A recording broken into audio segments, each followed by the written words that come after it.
Everyone thinks they know how to live. I'm 105 years old and people always ask me, "Stephen, what's your secret? How did you make it this long? What's the key to a happy life?" They expect me to talk about exercise or eating right or keeping your mind sharp.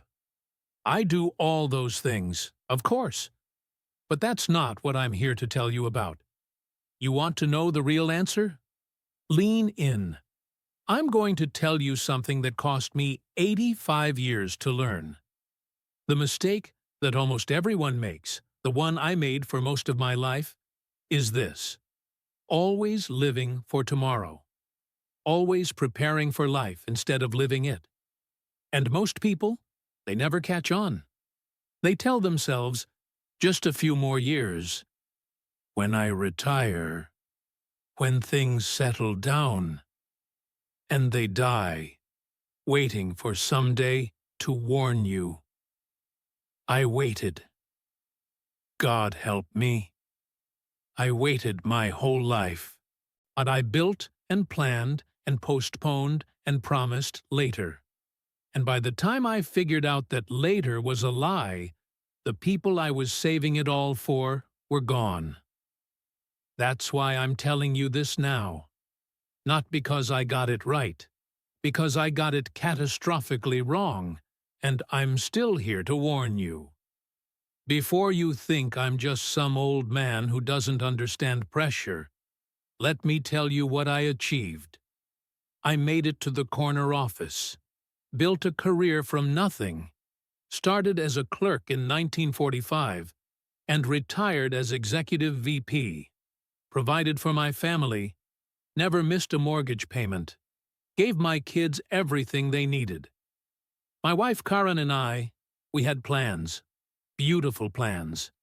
We were going to see the world, spend our retirement traveling, finally have time for us after all those years of building.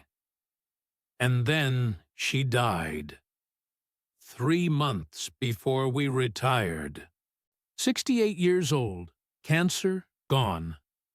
Standing at her funeral, I had a briefcase full of travel brochures and a suitcase she'd packed a year earlier, still packed, still waiting by the door.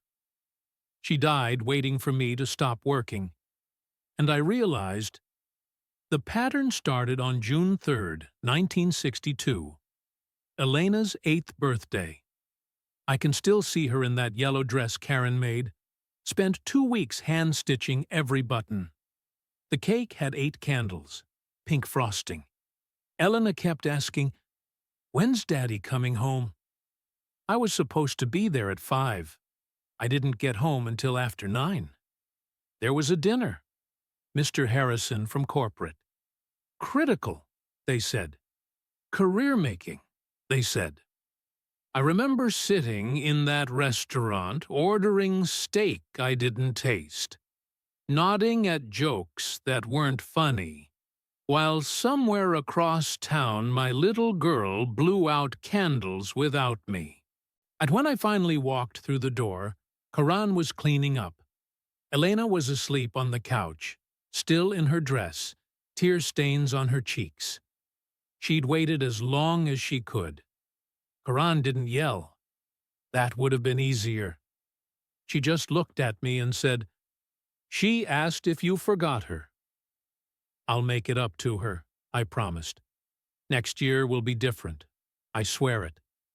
But here's the thing about promises built on next year. They're just elaborate lies we tell the people we love. You want to understand how I threw away my whole life?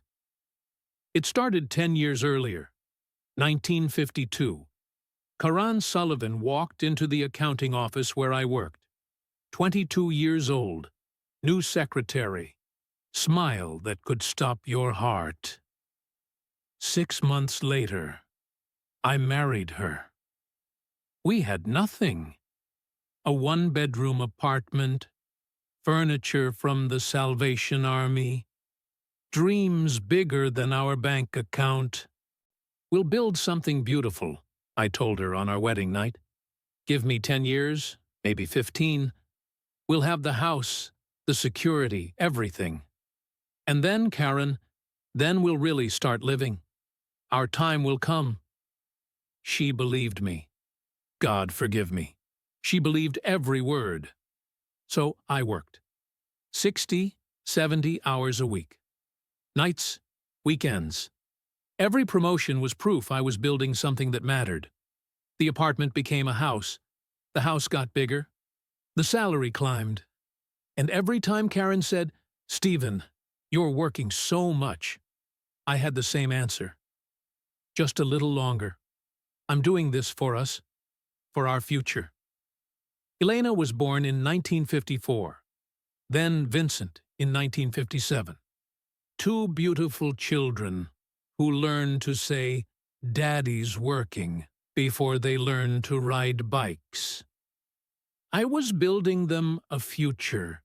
That's what I told myself every morning when I left before they woke up, every night when I came home after they'd gone to bed. The career ladder kept climbing. Junior partner, senior partner. Each rung felt like victory. Each victory cost me evenings I'd never get back, weekends that disappeared into briefcases and business trips. But that birthday, Elena's 8th, that should have been my wake-up call. It wasn't, because 3 days later, I got the promotion. Regional director. Everything I'd been working toward. And standing in that office, shaking Harrison's hand, I thought, see? This is why I missed the birthday. This is what sacrifice looks like. This proves it was all worth it. I was building a life. I just didn't realize I was missing the one I already had. And Karen? She smiled when I told her about the promotion, but I saw something flicker in her eyes, something that looked a lot like the tears on Elena's cheeks. I was too busy celebrating to ask what it meant. The birthdays became a pattern, then the recitals, then everything else. Elena's piano performance, 1967. Front row seat, empty. I was in Philadelphia closing a deal. Vincent's first soccer goal, 1969. I got the news from Karen over a crackling long-distance line while I sat in a hotel room 2 states away. There's school plays, parent-teacher conferences, the 1,000 small moments that make up a childhood. I have canceled flight receipts and meeting notes where those memories should be. Elena's high school graduation, 1972. I made it. Barely. Walked in during the principal's speech, tie askew, briefcase still in hand. Found Karen in the crowd. She didn't smile, just pointed to our daughter on stage, cap and gown, looking for me in all the wrong places. After the ceremony, Elena hugged her mother for a full minute. She shook my hand. My 18-year-old daughter shook my hand. "Sorry I was late," I said. "Conference call ran long. Tokyo office, time zones. You know how it is." "Sure, Dad," she said. "I know exactly how it is." Vincent's soccer championship, 1974. I didn't make that one at all. Told myself I'd catch the next one. There wasn't a next one. He quit the team 3 weeks later. Karen told me over dinner. I was reading a contract at the table. Karen's 50th birthday, 1976. I was in London. Sent flowers. Called from the hotel. She didn't answer. When I got home 4 days later, the flowers were still in their box on the kitchen counter, petals brown and dying.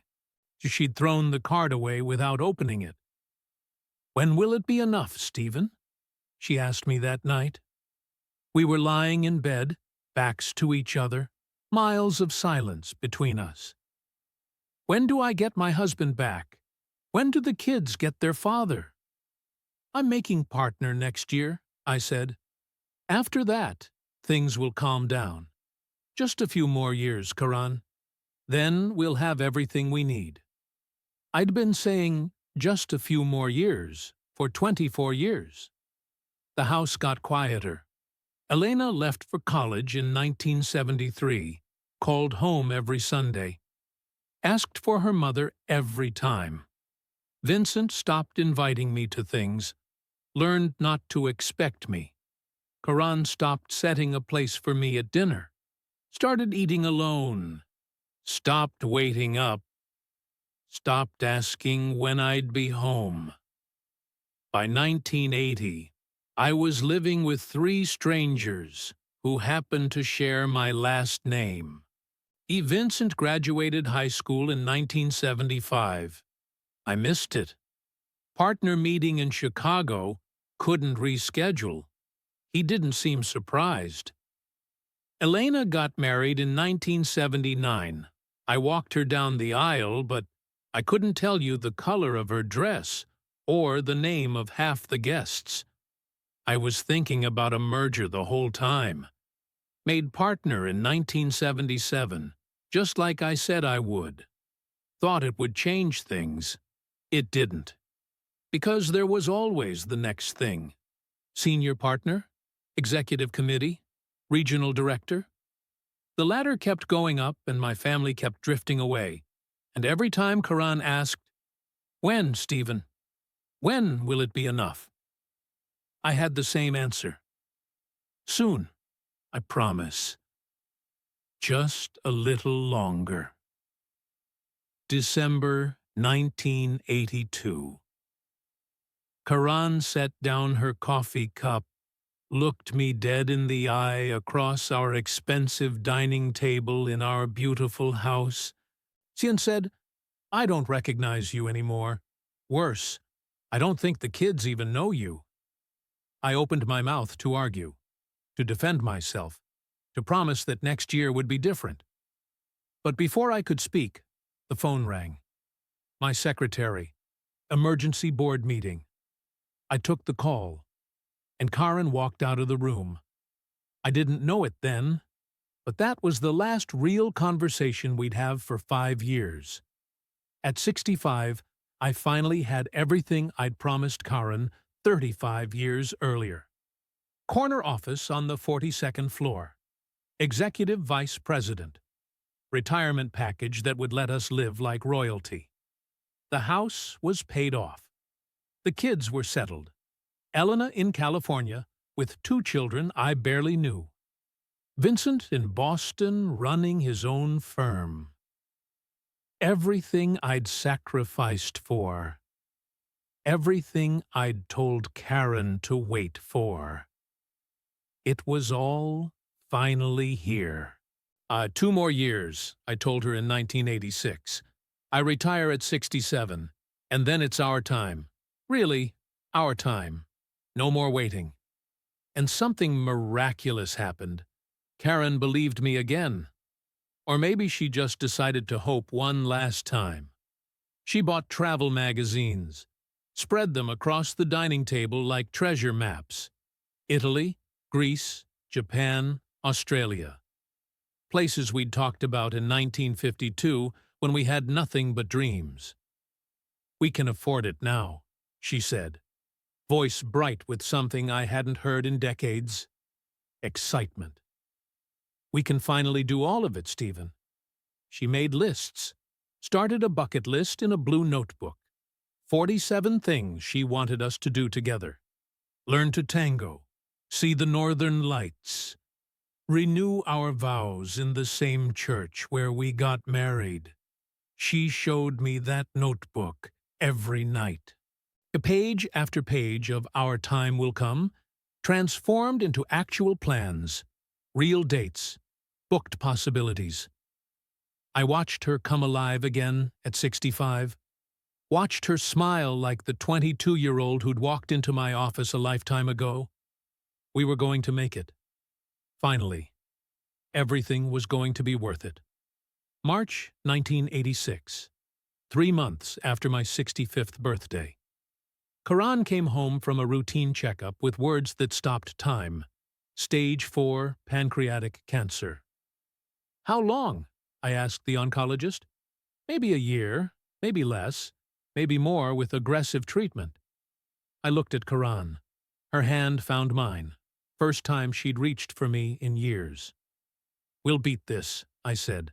Words I'd said 1,000 times about 1,000 work crises. We'll fight it, and then we'll do everything. Italy first. You always wanted Italy first. The blue notebook sat on her nightstand through 14 months of chemo, through surgeries and radiation, through nights when she couldn't sleep and days when she couldn't eat. She'd touch it sometimes, run her fingers over the pages, but she stopped adding to it around month 6. I retired on schedule. June 1987, 66 years old. Farewell party, gold watch, speeches about my decades of dedication. Came home with a briefcase full of retirement gifts and travel brochures I'd grabbed from the lobby. Karan was in bed. She'd been in bed for 3 weeks. We can still go, I told her, spreading the brochures on the blanket like she used to spread them on the table. As soon as you're stronger, the doctors said. Stephen. Her voice was barely a whisper. Stop. 3 months later, September 1987. Karan died in our bedroom at 3:47 in the morning. I was holding her hand. The blue notebook was on the nightstand. Not one item checked off. Not one dream lived. 47 things we were going to do together. 0 we actually did. At her funeral, I found the suitcase. She'd packed it a year earlier, 1986, when I'd promised we'd finally travel. Summer clothes, comfortable shoes, the red dress I'd bought her for our anniversary, never worn, tags still on. She'd packed for a life we were going to live, died waiting for it to start. Standing at her grave, I realized the truth that would haunt me for the next 38 years. I didn't just lose my wife. I'd already lost her decades ago, one postponed moment at a time. And now, I'd never get her back. The silence after a funeral is different than any other silence. It has weight, and it has teeth. I came home to our house, my house now, and the emptiness screamed. Her coffee cup still in the sink, her reading glasses on the nightstand, her entire life scattered across rooms I'd barely lived in. Evidence of a woman who'd existed in spaces I'd only passed through. I couldn't sleep in our bed, couldn't face those empty pillows. So I did what I'd always done when things got hard. I buried myself in work. Except I was retired. There was no work left to bury myself in. Just silence and boxes. So many boxes of a life I'd missed. That's when I found the journals. 17 of them. Leather-bound, hiding in her closet behind the shoes I'd never noticed she'd stopped wearing. The first one dated 1963. The last entry. 3 weeks before she died. I opened the oldest one. April 1963. Her handwriting, careful and round. Stephen got another promotion today. He's so proud. Says this means we're one step closer to our dreams. I'm proud of him too. But Elena asked me tonight why Daddy doesn't love us anymore. I told her he does. He's just busy, building us a beautiful future. I hope she believes me. I'm not sure I do. I read them all, every single page, sat on the floor of her closet for 3 days, and read 37 years of loneliness. 1970. Vincent made the soccer team. Stephen promised to come to games. He hasn't been to one yet. Vincent stopped asking. 1976. My 50th birthday. I spent it alone. I don't think I can do another 20 years of this. 1982. I don't know who this man is anymore. The Stephen I married wanted to build a life with me. This Stephen is building a monument to himself. And I'm just the caretaker, dusting it while he's gone. 1983. Elena had her second baby. Stephen met her once. For 40 minutes. He had a flight to catch. 1986. He says we'll travel when he retires. I bought magazines today. I want to believe him. But I've been believing him for 34 years. I'm tired. So tired. The last entry. 3 weeks before she died. He's showing me Italy brochures. Talking about when I'm better. Still talking about someday. I don't have the heart to tell him I stopped believing in someday 30 years ago. I just want him to sit with me. Right now, not tomorrow. Not when I'm better. Now. But he's always somewhere else. Even when he's here. I killed us. Not with one decision. With 1,000 tiny delays. With next year, and just a few more, and when things settle down. I killed us with the word someday. The corner office meant nothing. The retirement fund, millions of dollars I'd earned while she died of loneliness, meant nothing. The success, the achievements, the ladder I'd climbed while my family disappeared beneath me, all of it, absolutely worthless. Ages 67 to 90. 23 years. You want to know what those years looked like? Elena didn't return my calls. Changed her number twice. When I finally reached her in 1992, she said, "You wanted to build a legacy, Dad? Congratulations. Your legacy is that your grandchildren don't know you exist."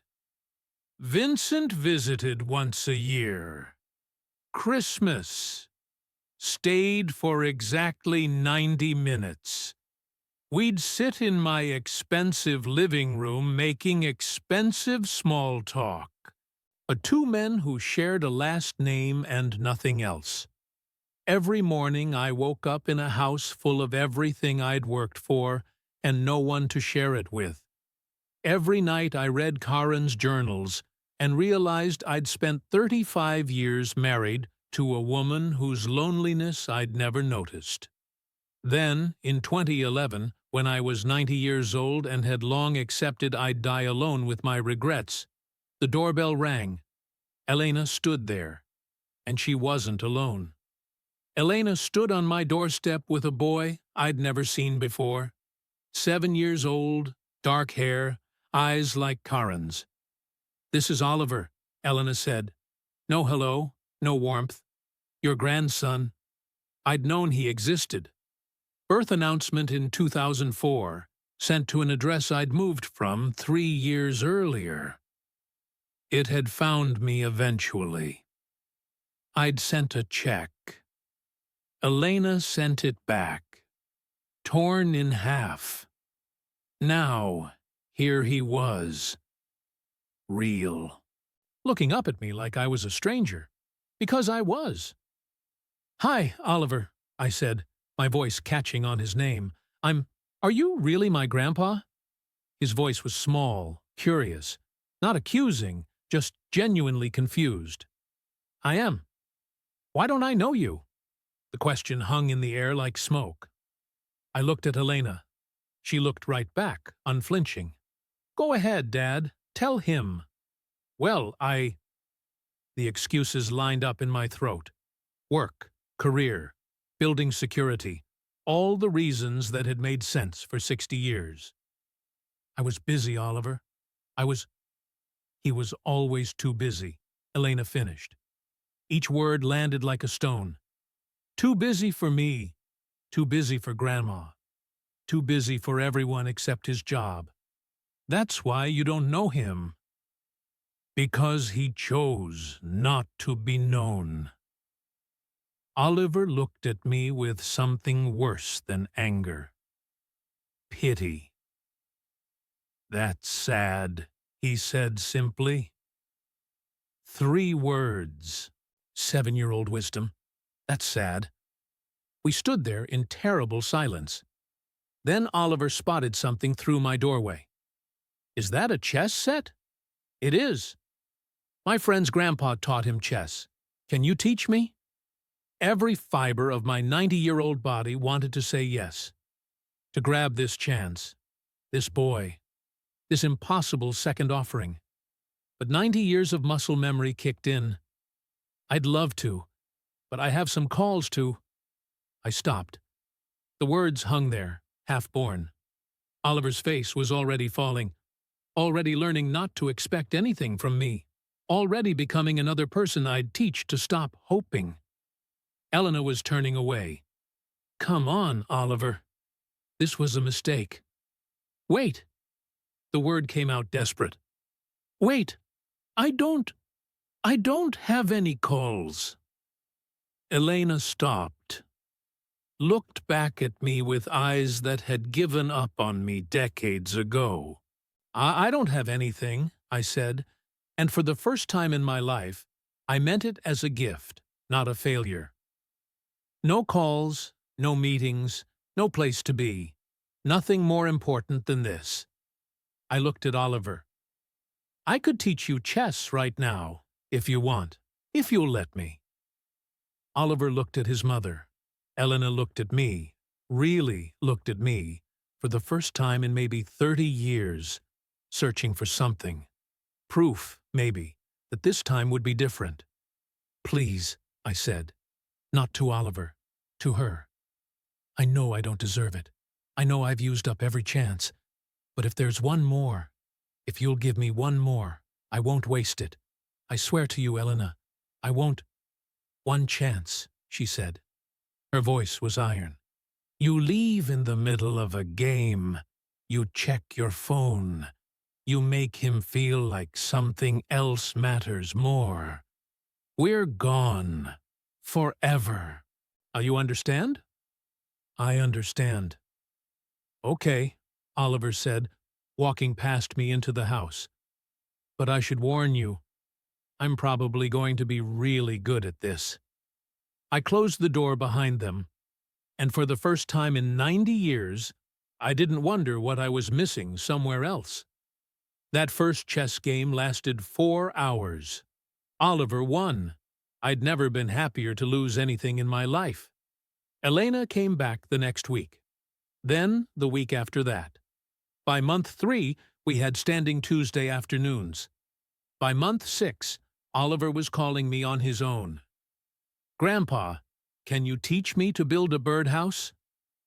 I didn't know how to build a birdhouse, so we figured it out together, made a mess of it, laughed when it fell apart, built it again.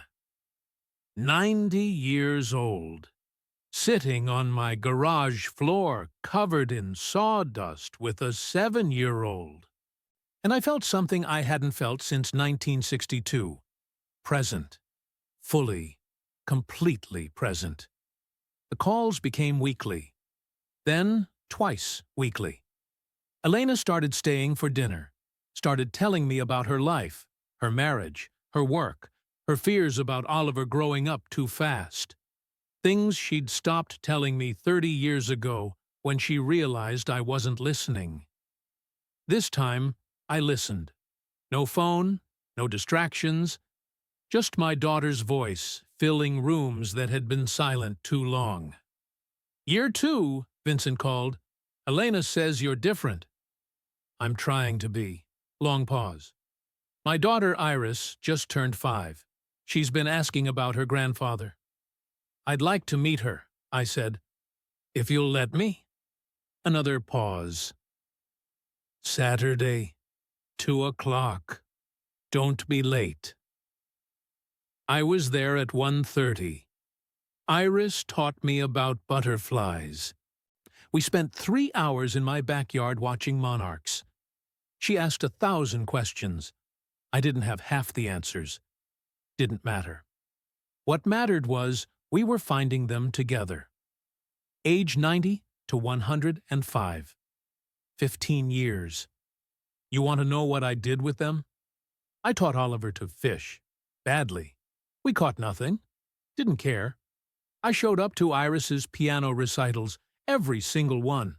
Front row, no briefcase, no exit strategy. I had coffee with Elena every Tuesday morning.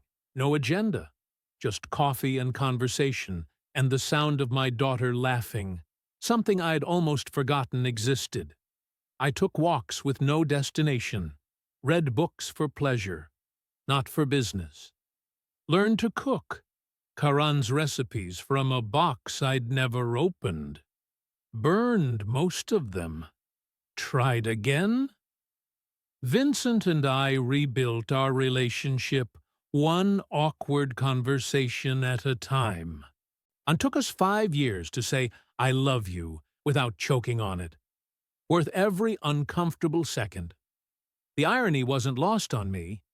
15 years of being present gave me more joy than 67 years of preparation ever had. More memories, more laughter, more life. But here's what people don't tell you about second chances. They don't erase first failures. Every Tuesday with Elena, I thought about the Tuesdays Karan spent alone. Every game with Oliver, I remembered the games I'd missed with Elena and Vincent. Every dinner I showed up for, I felt the weight of every dinner I'd skipped. The joy was real. The regret was real too. They lived side by side, two truths I'd carry until I died. At 105, sitting in my study surrounded by 15 years of photos. Oliver's graduations, Iris's birthdays, family dinners I'd actually attended. I finally understood what Karan had been trying to tell me for 34 years. Life doesn't wait for you to be ready. It happens while you're making other plans. And the question that haunted me, the question that haunts me still, sitting here at 105 years old. How many of you are making the same mistake I did? How many of you think you have time? I'm sitting in my study right now, 105 years old. The walls are covered with 15 years of photos. Oliver at 8 holding his first fish, Iris at 7 in her recital dress, Elena laughing at something I said, Vincent's arm around my shoulder at his daughter's wedding. Proof that I finally learned. Evidence that I changed. But turn around, and there's the empty space where Karen's photos should be. Turn further, and there's the gap where Elena's childhood should have been. Vincent's too. Decades of blank walls. Decades of moments that happened without me. 15 years of living. 67 years of waiting. Do the math. That's the trade I made. That's what someday cost me. You're watching this right now, thinking it won't happen to you. Thinking you're different. Thinking you have time. That's exactly what I thought. You think you have time. You think someday is guaranteed. You think happiness can wait while you build the foundation for happiness? It can't. Let me tell you what you're really doing. You're saying, after this promotion. Then you get the promotion, and it's after the next one. You're saying, when the kids are older. They get older. Then it's, when they're out of the house. You're saying, when I retire. Then retirement comes, and the person you were going to travel with is gone. You're saying, when things calm down. Things never calm down. Someday never comes. Later is a lie. I know because I lived it. Every excuse you're making right now, I made it. Every promise you're telling yourself, just one more year. Just this next deadline, just until we're stable. I told myself the same thing for 35 years. And you know what I have to show for it? Karan's suitcase, still in my closet, still packed from 1986. Summer clothes she'd picked out carefully. The red dress with tags still on it. Comfortable shoes for all the walking we were going to do. She packed it with hope. I found it with grief. That suitcase has been packed for 40 years. 40 years of a trip we were going to take when things were right, when I retired, when she was healthy, when we finally had time. We never had time. Because I never made time. And now it's too late. Forever too late. So I'm asking you, right now, wherever you are, stop this video. Look at your calendar. What are you postponing? Who are you asking to wait? What are you saving for someday? That dinner with your parents? The date night with your spouse? The weekend with your kids? That call to your old friend? That trip you've been planning for 5 years? That hobby you'll start when you have time? That dream you'll chase when things settle down? What are you waiting for?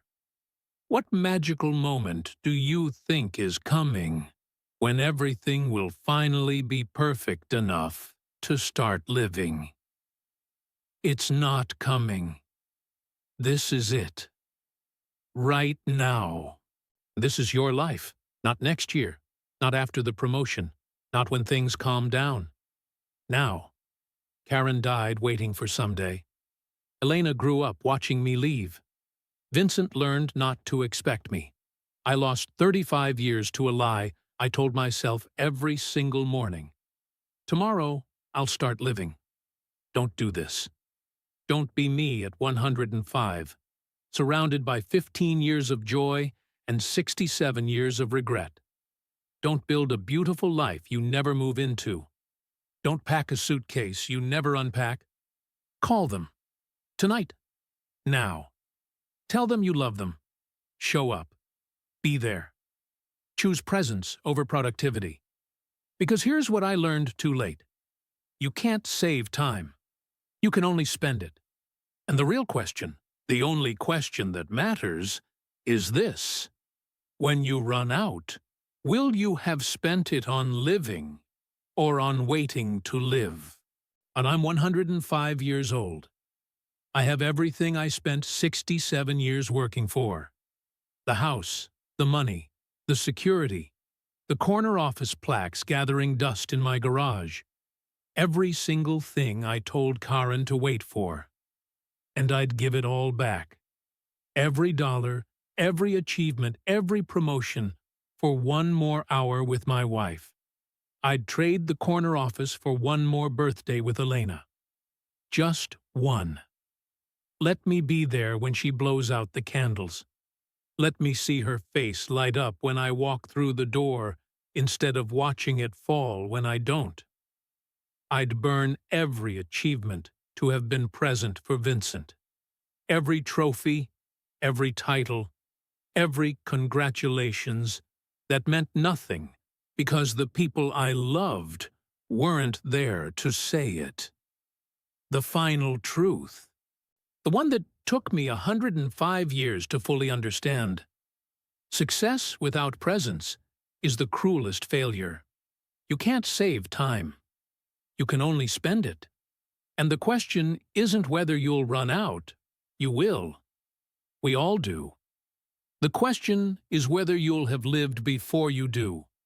The common mistake isn't working hard. It's waiting to live. The solution isn't complicated. Live while you still can. Not someday. Now. Don't be 105 before you understand what I'm telling you right now. Don't let your someday die with someone you love.